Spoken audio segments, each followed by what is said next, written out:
নমস্কার বন্ধুরা, আমার চ্যানেলে আপনাদের সকলকে স্বাগত জানাই। আজ আমি তৈরি করেছি বেসনের চিল্লা বা বেসনের গোলা রুটি। এটি বানানোর জন্য আমি এখানে একটা পাত্রের মধ্যে নিয়ে নেব বেসন, প্রায় 1 কাপ মতো বেসন ব্যবহার করেছি।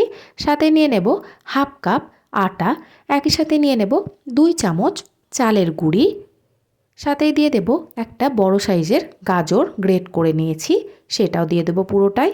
সাথে নিয়ে নেব দুটো মিডিয়াম সাইজের পেঁয়াজ কুচি, সামান্য পরিমাণে কাঁচা লঙ্কা কুচি দিয়ে দেব 1 মুঠো মতো ধনেপাতা কুচি, পরিমাণ মতো লবণ দিয়ে দেব, হলুদ গুঁড়ো দিয়ে দেব সামান্য পরিমাণে, ভাজা জিরে গুঁড়ো দিয়ে দেব হাফ চা চামচ।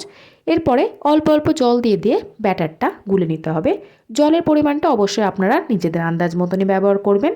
খুব বেশি পাতলা বা গাঢ় প্রয়োজন নেই, ব্যাটারটা ঠিক এরকম হবে। এবারে আমি একটা প্যান নিয়ে নিয়েছি, প্যানটা খুব ভালো করে গরম করে নেওয়ার পরে দিয়ে দেবো এর মধ্যে সরিষার তেল। আপনারা চাইলে সরিষার তেলের পরিবর্তে বাটার বা ঘিও ব্যবহার করতে পারবেন। লো ফ্লেমে রেখে দিয়ে যে ব্যাটারটা আমি তৈরি করে রেখেছিলাম সেটা দিয়ে দেব। এবারে চারিধারে খুব ভালো করে এইভাবে ছড়িয়ে দিতে হবে। লো ফ্লেমে রেখে দিয়ে খুব ভালো করে একটা পিঠ সেঁকে নিতে হবে। হাই ফ্লেমে দিয়ে করবেন না, নইলে পুড়ে যেতে পারে। এবারে অপর পিঠটাও সেঁকে নিতে হবে। আলতো হাতে করে এইভাবে তুলে নিয়ে চারিধারটা খুব ভালো করে সেঁকে নেব।